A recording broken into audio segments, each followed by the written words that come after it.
What's up, guys? P-Monty89 here, making a video tonight. I'll probably make two. Bring the camera a little closer here. So, I'm making this video, letting you guys know that I have been spreading the word, the good word, to people out in the streets and stuff like that. My local shopping center and stuff. There's a lot of anti-gunners in my state. Big number of them. And the big thing that they don't, people don't understand is these anti-gunners are just very ignorant people. And if you look up the word ignorant and understand that word, it doesn't mean that you're stupid.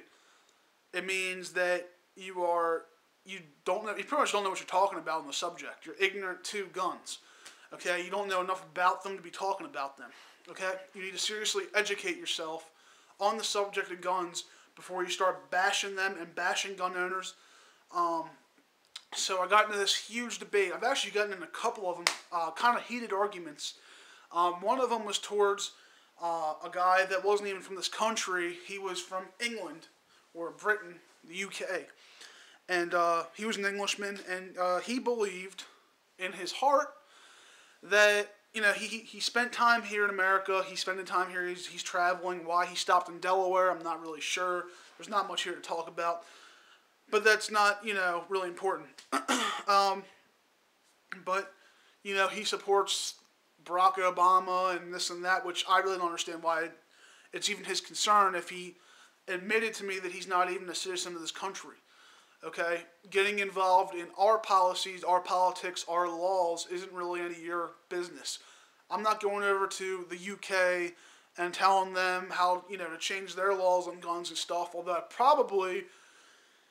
if I was a citizen of that country, I would be actively pursuing laws that allow me to have guns, leniency towards gun owners and stuff like that, versus all the restrictions they have on guns and knives. But his thing he said to me was, and this was really, to me, this was a stupid remark, being that he was in his 70s, okay? He was in his 70s, and he said that, getting rid of guns, they need to get rid of all the guns in the world, and I brought up to him, I said, well, you can't disarm the population, because even if you disarm the population, I said, we have Mexican drug cartels coming in here. He's like, yeah.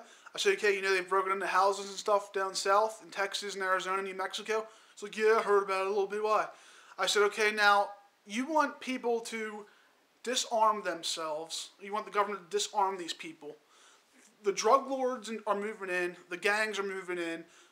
And they're still getting their guns, okay? They got way better guns than the civilians do anyway. Okay? The Mexican government and the military can't control these guys because they got the same amount of firepower, if not better, And you want to disarm the civilian populace, okay, who doesn't even have access to fully automatic weapons. That's another discussion, by the way, for an argument on automatic weapons and all that. But they don't have fully automatic weapons. They don't have grenades, and they don't have, all these high-powered guns. They might have a couple of bolt actions, maybe an AK variant rifle. Okay, it's not the fully automatic, so it's not really an AK-47. Maybe an AR-15. Okay. I guarantee you not everybody in Arizona, New Mexico, Texas even owns a gun. I know that for a fact. Okay, that's just how it is. But these guns, even when you own those guns, I said, you're not going to be able to take out all those guys. But your solution to it would be, even though we're at a serious disadvantage, to make an even greater disadvantage towards us by disarming the populace.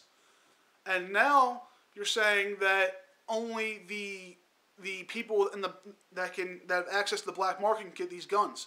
So all the evildoers can still get these guns, but the good citizens of this country cannot. And you want them to pretty much call 911 and expect the police to be there. I said, they've been cutting back on the police force in a lot of these states. I don't know about down south, but I know in a lot of states have been cutting down the police force because the state can't afford to pay for law enforcement. A bunch of law enforcement officers. And even then, they don't have to come and save your ass, okay? There are good Samaritans within the law enforcement community, obviously. There's a lot of great police officers out there. A lot of great guys in the SWAT team, K9, a lot of people in the military police, really good people. But not everybody's going to risk their neck for you, okay? And they don't have to by law, okay? They're protected. They don't have to do that by law. Remember, they have children too. And at the end of the day, they want to get home to those children and their wife and their dog and their cars, okay? And that's not saying anything bad about them. That's human nature. I would want to get home at the end of the day. I don't want to really risk my neck for somebody else. If I know I'm going to die or there's a good possibility, I probably wouldn't go in. But there are people that will do that, okay? Then again, I'm not a law enforcement officer, nor do I intend to be one. But I have a lot of respect for law enforcement. So you want them to call up and stay on the line, maybe hold up in a corner somewhere hiding, hoping to God that somebody doesn't find them, shoot them, and kill them. I said, remember, the old saying is, what? When seconds count, the police are only minutes away. No, that's what he says. He goes, no. He said, no, they would come in. I said, no, they wouldn't. They don't have to. They could, but they don't have to. Okay? The first ones that are going to arrive on the scene, I said the first police officers that arrive on the scene have a 9mm 40 caliber semi-automatic handgun and maybe a shotgun in the back trunk. Okay, maybe there's more than that in some states, but I think here that's what they got. I said, so you're telling me that 1 or 2 officers armed like that are going to storm into the house and save you when these guys have fully automatic AK-47s, 50 cal rifles, whatever they have, because they do have access to that, and you think they're going to save the day? I said, no. I said, if you had the access to the guns, you might be able to stop them before they can get into the house, okay? You can get around the corner or something like that. I said, it's not guaranteed either, but it's a hell of a lot better chance than just waiting for law enforcement to show up and hoping to God that they save your ass. And his response is, well, they need to get rid of illegal guns too. No shit. But guess what? That's not going to happen, is it? Okay? We've got illegal drugs, illegal firearms. It's the same kind of war that we're fighting. It'll never end. So why would you take it away from the people that need the firearms? Okay? That's the thing. So there's no logic to what you just said, man. And then he's like, remember when I said he was like 70s, in his 70s, old guy. He says, well, you know, it's better if we just had knives and not guns. That way you stand a chance. Okay, dude. So let's get a guy that's about 25 years old, bodybuilder, hyped up on testosterone, and you in a knife fight. Let's see what happens, dude. Because you ain't going to make it out of that one alive, I'll tell you that right now. Because this dude was like stick, barely able to move. Don't even go there, because you'd be dead either way. And I brought it up to him. I said, okay, so you get rid of guns. Okay, now there's a guy that going around killing people with a knife. No, that would never happen. Really? Okay, because it happens all the time. And if you take the Manson family, their killings happen with knives, dude. Okay, with knives. And they went into houses and killed people with knives. Okay, and they went into a couple houses and killed people. So that right there is mass murder to me, in my opinion, okay, considering the fact that, you know, half a dozen or more people probably died. I don't know the exact number, but it doesn't really matter, okay?